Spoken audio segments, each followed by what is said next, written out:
One of the first things we want to start looking at here are black and white points. But before we do that, I just want to quickly look at lens corrections.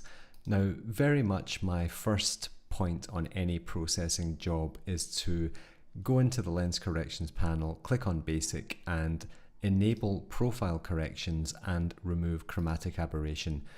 What that is doing is correcting for any lens distortions or imperfections in the lens, and each of these lenses, if you look at the profile, it's automatically loaded the lens that I was using. So if I come in here, it says Nikon 50mm 1.4G. It auto detects the lens and it corrects for any imperfections there. Chromatic aberration, there's not much apparent in this image. If you go to the very part of the horizon where the darkest areas meet the brightest areas, you can see the tiniest cyan fringe.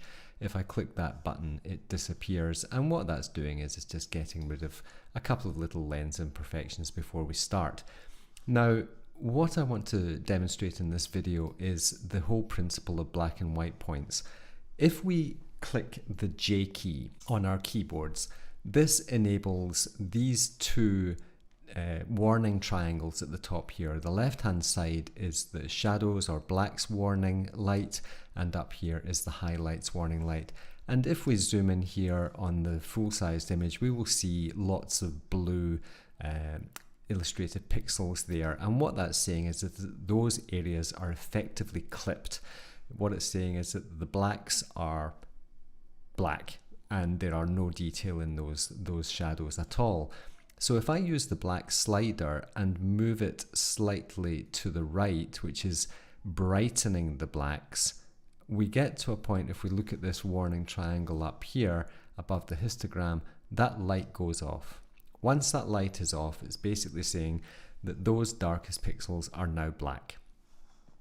If we do the same with the whites and increase the exposure of the whites, you will see the histogram in the top right moving to the right, and obviously the image is getting brighter.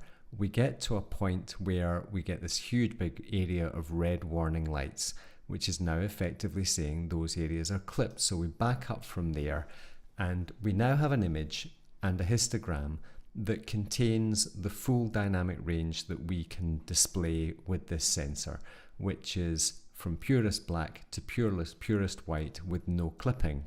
Not every image benefits the same from setting the black and white point. If you have a very low contrast image, which we'll look at in a moment, you will see that it can create way more contrast than we require.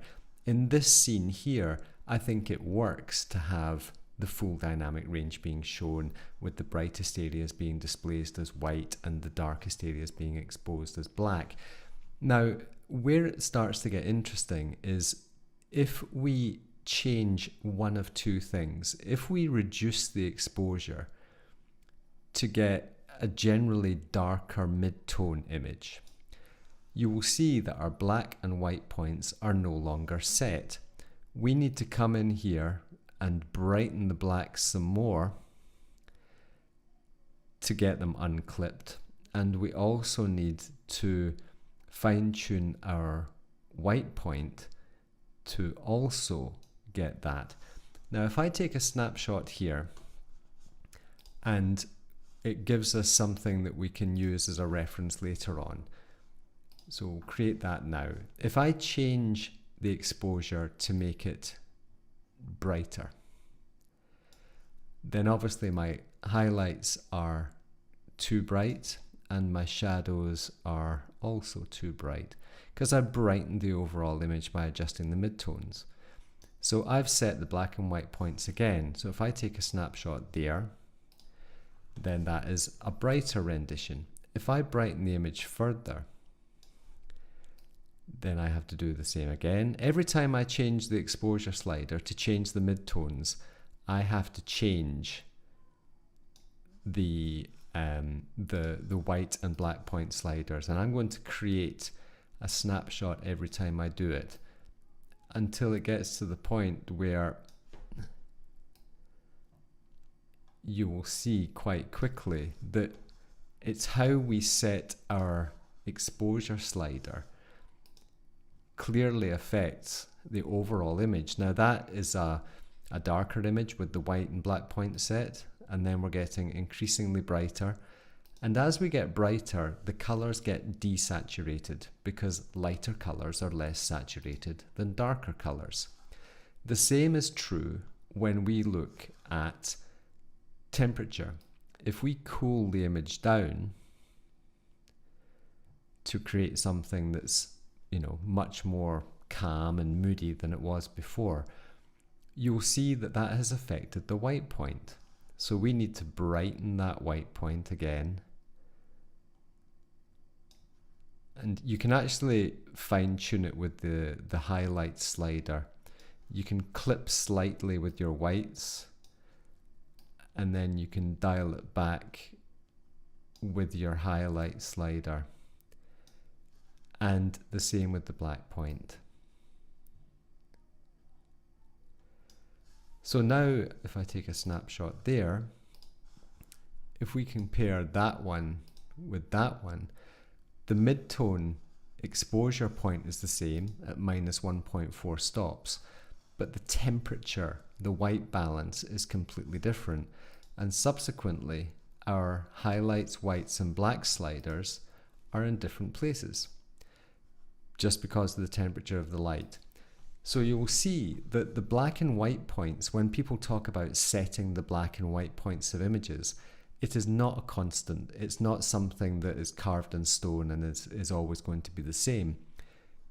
It depends on this exposure slider and this temperature slider, and then you fine tune your white and black points accordingly, depending upon whether you want a dark and warm image, a dark and cool image, a very bright washed out image, or anywhere in between. This understanding that nothing is carved in stone and everything is flexible, we'll be moving on to very shortly in some other videos. Just one further example of setting black and white points with a different image. We can see in this one here, this is the classic exposure as far as I'm concerned. Exposed to the right, watching the highlights, and what it's done is it's pulled all those blacks and shadows up into midtones. So just to look at it here, it's actually quite a low contrast image when it was quite a high contrast scene. This is another byproduct of cameras. They want everything to be a midtone. So if I come in here, and first of all, I'm just going to quickly use the crop tool and the spirit level tool to level that horizon. And I am going to go into my lens corrections and enable my profile corrections and remove chromatic aberration. And actually, once you've done that, you can end up moving that spirit level point again. We now have a level image. I also want to crop it into a 1:2.5 because when I took the image, that's what I thought it was going to be. So there we have a panel and it's been leveled. I also want to start talking about the different moods that we can create with our images. So I'm going to use an example here where I'm just going to cool this slightly to give that impression of sort of early morning mist and a sort of very cold frosty morning in the west of Scotland. The second thing I want to do is set my exposure because my overall mood I want to be quite dark and again quite moody. I'm looking for saturated colors here. So remember, darker images have more saturated colors than brighter images. Now we can go ahead and set our black points. So with the J key depressed, the warning triangles are illuminated, and as I move left, the little red triangle at the top left of the histogram has lit, so I'll pull back from there slightly, and then the same with the whites, moving that to the right until that starts to clip. And sometimes you just need a little bit of fine tuning with the black and the white points, but we get there in the end. And there we have the black and white point set with the temperature and the exposure that I wanted. If we compare that to what we started off with, that is a significant change. And this is exactly the look that I wanted for this image.